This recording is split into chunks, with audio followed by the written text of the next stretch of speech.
Estamos iniciando a nossa aula número 170 do nosso curso de Filosofia Espírita e Interpretação dos Evangelhos.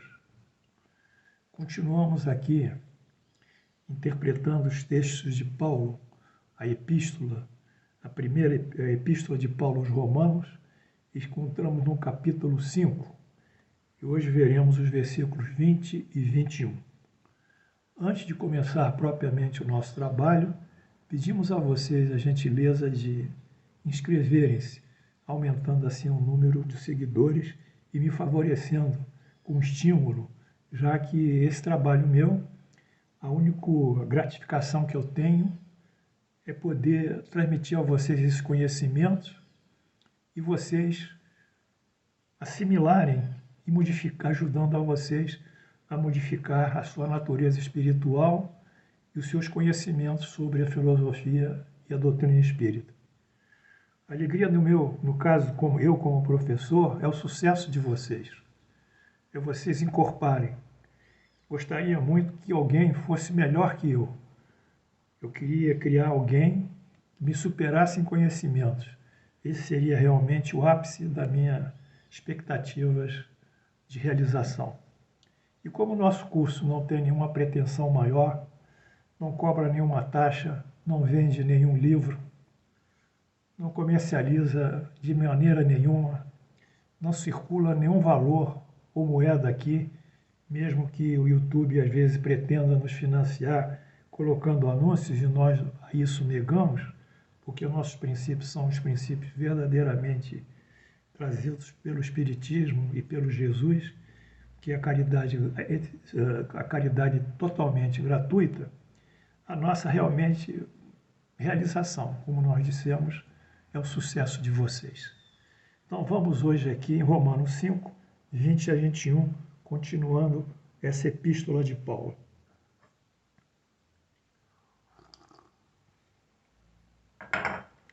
Sobreveio a lei para que agravasse a ofensa, quer dizer, a lei que caracteriza a violação do indivíduo, a violação espiritual.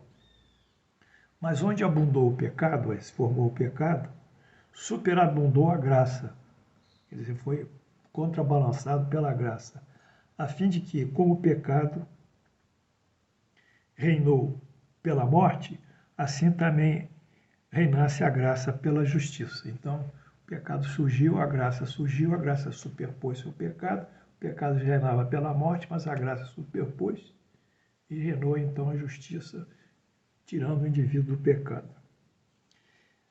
A justiça para a vida eterna, que é a vida espiritual, mediante Jesus Cristo, nosso Senhor. Então, todo esse processo está centralizado e dirigido para o núcleo de Jesus, da pessoa de Jesus. Vamos comentar um pouquinho. A lógica paulina aqui é clara. A lei estabelece o pecado, verdade. Porém, a graça o suprime, também é verdade. Antes, a lei da justiça estabelecia o pecado, que é a lei mosaica, para os que dela violassem. Após Jesus, surgiu uma nova justiça, que é essa que ele consiga na graça, que ele consiga um perdão pelos que adotam a fé nele. É uma nova justiça. A justiça, então, da fé, que concede o dom da graça e absolve o pecado. Então, essa é a proposta de Paulo. Nós já vimos que essa proposta, do ponto de vista espiritual, é inconsistente, porque nós só podemos absolver-nos, quer dizer, eventualmente, pecado. O Espiritismo não tem pecado, tem a palavra oportunidade. Vocês cortem a palavra pecado, não existe para nós, existe oportunidade de crescimento e de reparação dos nossos erros. Não é? Porque Deus está sempre nos propulsionando para frente e não nos colocando numa situação de culpa. Então, essa questão de desconhecer o passado, desconhecer da lei da causa e efeito, quer dizer, mediante a fé eu tenho uma eclosão de beatitude, mesmo que eu tenha produzido muitas coisas mais, isso não faz parte da doutrina espírita, eu acredito nem da boa razão, porque Deus não pode criar pessoas que cometam mal e pela fé sejam perdoados, né? Isso não é concebível. Então, nesse quadro aqui, eu fiz a antítese do pecado com a graça, porque ele propõe aqui que a graça vai superar o pecado. Aqui está o pecado. O pecado ocorre pela ofensa à lei. A ofensa à lei gera o pecado. O pecado gera a morte espiritual, e a morte espiritual nada mais é que a ignorância do indivíduo, de Deus, o sofrimento. E com isso ele não tem a justificação. Ele não vai viver ao lado de Deus, justificado. Quanto à graça, meus alunos, ela vai produzir a ressuscitação espiritual. O indivíduo que morreu, ele vai renascer e vai ser justificado. Ele vai viver eternamente ao lado de Deus, como diz aí os textos católicos. Muito bem. Posto essa primeira condição, vamos estudar especificamente agora a libertação do pecado pela graça. Vou esperar um pouquinho aqui. Isso está em Romanos 6,1. Que diremos, pois? Permanecemos no pecado para que seja a graça mais abundante? De modo nenhum. Como vivemos ainda no pecado, nós, os que para ele morreremos. Como morreremos, né? Por ele, para ele. Ou porventura ignorais que todos nós fomos batizados em Cristo Jesus. Fomos batizados na sua morte. Então ele registra que há uma necessidade de sair do pecado e que a morte de Jesus nos tornou, nos fez, porque o batismo é uma vida nova, nos propiciou uma ressuscitação em nós. Quer dizer, nós revivemos. Porque a simbologia, o rito do batismo, ele está calcado basicamente, unicamente na água. A água para os antigos era o sinal de vida, já que o livro A Gênesis ele fala claramente disso. E Deus fez o mundo, logo no início, a criação, e criou a água, né? Da água foram criando os outros elementos da criação.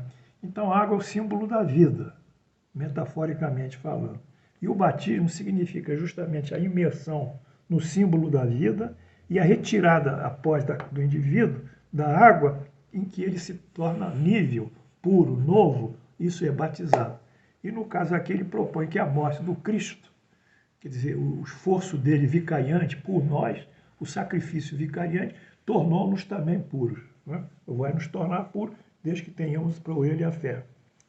Então, Paulo alega a graça, ou o dom da graça, como responsável pela remissão do pecado. Disse em linguagem médica, a graça é um antídoto do pecado. E mais longe vai, quantifica a graça, que terá de ser maior quanto maior for o pecado. Tem que ser, sempre superar o pecado. Afirma ter Cristo Jesus nos batizado, o que nos deu, o que ocorreu pela sua morte.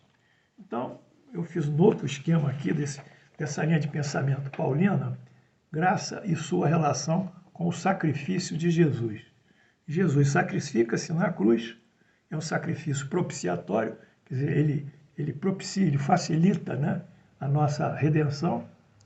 Existe a morte do Mestre, mas essa morte tem a conotação do batismo, e o batismo gera a graça. Com a morte e o batismo, funde-se em uma única o ato, a causa, que é a morte, e o efeito, que é o batismo. Então, a morte e a ressuscitação aqui pelo fenômeno do batismo. Vem a graça, que vai produzir um novo efeito, o dom da graça, e com isso a remissão dos pecados. É uma linha lógica e sequencial. Mas, na realidade, ela carece de fundamento, eu diria, de substância espiritual, frente às leis divinas. Para nós é um pouco difícil aceitar que Deus consignou ou formulou esse tipo de pensamento. Esse é um pensamento paulino. E nós reconhecemos Paulo como um grande espírito que sofreu e deu tantas alegrias a todos nós, mas é um espírito ainda em caminho, em perfeição. Ele está andando, né? Ele não é um Jesus. Né? Então as limitações dele muitas vezes aparecem nos seus textos, nos textos das suas epístolas. E aqui é mais um caso dessa linha paulina do pensamento.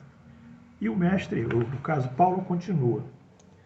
Fomos, pois, sepultados. Aliás, eu também queria dizer o seguinte: nós vamos estudar mais tarde Paulo em Coríntios, que já é um outro Paulo, quer dizer, um Paulo muito mais maduro, não é esse Paulo aqui, de Romanos.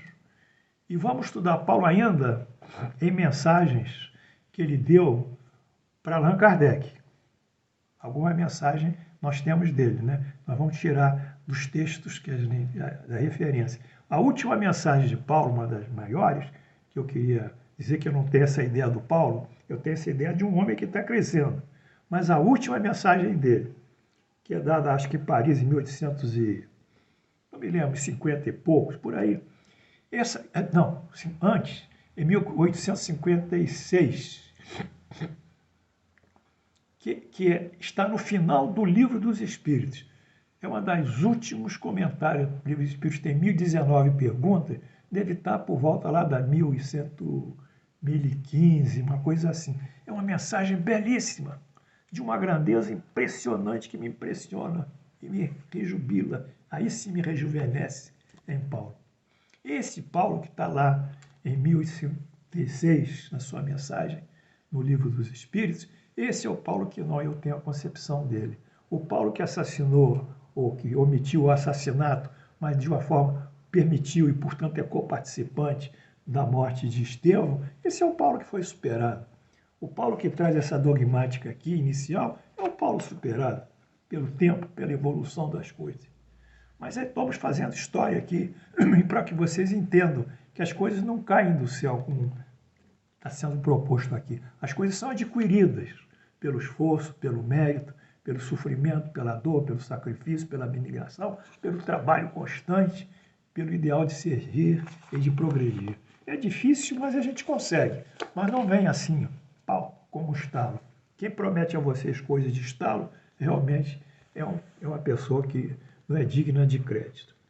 Então vamos continuar, feito esse parênteses que eu queria dizer a vocês, porque eu tenho um outro Paulo, não esse Paulo aqui comigo, e o meu nome também é Paulo. O papai deu o nome de Paulo para que... Disse, Paulo, vou te dar o nome de... Papai, por que você me deu o nome de Paulo? Eu dei o nome de Paulo porque é um nome comum, porque ele não era judeu.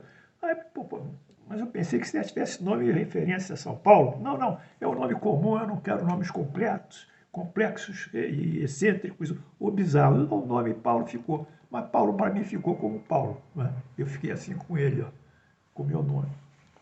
Bom, feito esse parênteses, vamos em frente. Diz Paulo: fomos, pois, sepultados com ele na morte pelo batismo.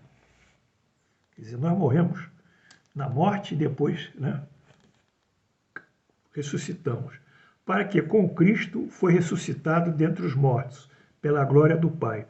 Assim também andemos nós em novidade da vida, em uma nova vida, que é uma ressuscitação. Porque se formos únicos com ele na semelhança da sua morte, se a morte dele, que ele morre e ressuscita, e se nós morremos pelo erro, pelo vício, pelo pecado, e renascemos pelo conhecimento, no caso, pela fé nele, paralelamente, é uma analogia, seremos também na semelhança da sua ressurreição. Então ele vai fazendo esse jogo de ressurreição e morte, de ressurreição e morte de Jesus, ou melhor, morte e ressurreição de Jesus, e a nossa morte, a ressurreição espiritual. Saulo cria dois símbolos. O primeiro, a morte e ressurreição do Cristo, é o primeiro ponto dele. E a vitória sobre a morte. A morte e ressurreição do Cristo é o primeiro. A vitória sobre a morte. O segundo, a morte espiritual, que decorre do pecado e da posterior ressurreição pela fé em Jesus. Então ele cria dois símbolos. Morreu, ressuscitou, vitória sobre a morte. Em Jesus, nós morremos pelo pecado e ressuscitamos pela fé em Jesus. Está claro? Está mais do que claro, não? Então essa analogia da ressurreição de Jesus e daquele que adota a dogmática da fé está aqui. Jesus, vitória espiritual sobre a morte. Ele é um espírito superior, puro. Fé em Jesus é vitória pela dogmática da fé. Ambas levam a nossa vitória sobre a morte. Portanto, nós ressuscitamos. Então, é possível nós ressuscitarmos, não na carne, mas no espírito, né? Pelo conhecimento e pela fé em em Jesus. Sabendo isso, que foi crucificado com ele o nosso velho homem, quer dizer, nós, cheios de pecado, para que o corpo do pecado seja destruído. Destruímos o pecado. E não sirvamos o pecado como escravos, não sejamos vivendo em culpa, em constrangimento, em vergonha, em função do peso do pecado sobre nós. Porquanto quem morrer está justificado do pecado. Ora, se já morremos com o Cristo, cremos que com ele viveremos. Então morremos e renascemos com o Cristo. Portanto, Paulo segue o simbolismo analógico. Corpo de Jesus, seu sacrifício, morre e ressuscita para a glória de Deus e para a graça dos homens. Outra vez, o simbolismo sequencial. Corpo de Jesus, seu sacrifício, morre e ressuscita para a glória de Deus e para a graça dos homens. Corpo dos seus seguidores. O corpo do pecado morre e ressuscita, fica livre do pecado para a glória de Deus e a glória dos homens. Então, esse dado aqui, que eu sintetizei nesse quadro aqui, ó, crucificação,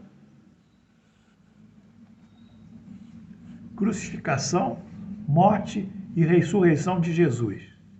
E, por analogia, dos que seguem a fé dogmática, seguem a dogmática da fé.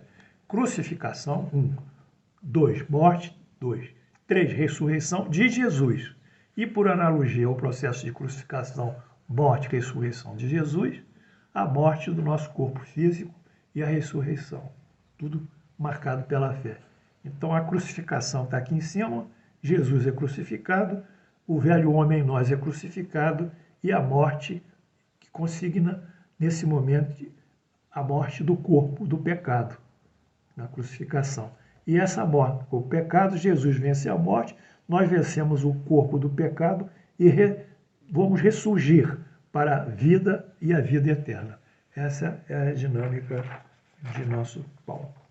Bem, esses foram alguns trechos aqui, importância, esse conceito que eu quis tocar para vocês, né? Que é importante, né? Deixa eu ver aqui, que é a libertação do pecado.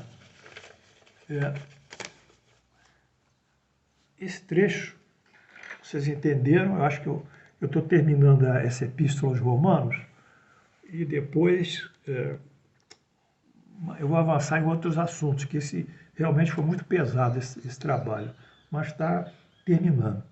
Mas esse conceito de morte de Jesus, ressurreição, vida, ou melhor, crucificação, morte, ressurreição, que está contido aqui no Paulo, que nós estamos fechando, vai ser o grande fundamento para a criação da Eucaristia. E que esse fundamento da morte, crucificação, morte de Jesus e a sua ressurreição, porque a Eucaristia é a parte central de toda a liturgia católica, quando o sujeito ele vive na missa, no final da missa, a alegria, os anos da ressurreição de Jesus, e o indivíduo naquela liturgia também ressuscita com Jesus naquela cerimônia, naquele culto. Essa passagem de Paulo, ela vai ser aduzida e transformada por um ou mais concílios, sendo que o concílio mais importante foi o de Trento, em 1453, e 1435 e 1453, Trento. Eu acho que Trento era na Áustria. E eles vão, então, estruturando todo o processo da Eucaristia em função dessa criação paulina. Então, na próxima aula, nós vamos estudar detalhadamente a formação, a criação da Eucaristia, a posição de Jesus frente ao dogma da Eucaristia e a posição do próprio Espiritismo sobre essas questões. Então, nós vamos terminar esse bloco fechando com a Eucaristia. Quer dizer, terminamos todo o processo de Paulo, desde o início, quando ele era Saulo, até a sua criação maior, que está representada para a igreja pela Eucaristia. Porque sem a Eucaristia, sem um sacramento da Eucaristia, são 7 sacramentos, realmente não há a força da igreja. Então, sem a morte, sem a crucificação, morte e ressurreição de Jesus, e sem propriamente o pecado, não há como considerar a igreja como uma força religiosa. Então, posto isso, eu agradeço a todos vocês. Flores, olha, as flores tão bonitas foram colhidas hoje aqui. São todas aqui de casa, a gente que planta, tá? Não sou eu que planto, não, é o jardineiro, mas ele planta direitinho. A gente escolhe as sementes, ó, que bonito, né? Então, ficamos em paz, ficamos com Deus, que Jesus nos abençoe, que o Paulo, grande amigo nosso lá, colaborador da própria doutrina espírita, tem muitas passagens boas na doutrina, que nós vamos colocar aqui, e que, enfim, sobretudo, Deus esteja conosco. Saúde, paz e bom ânimo para todos vocês.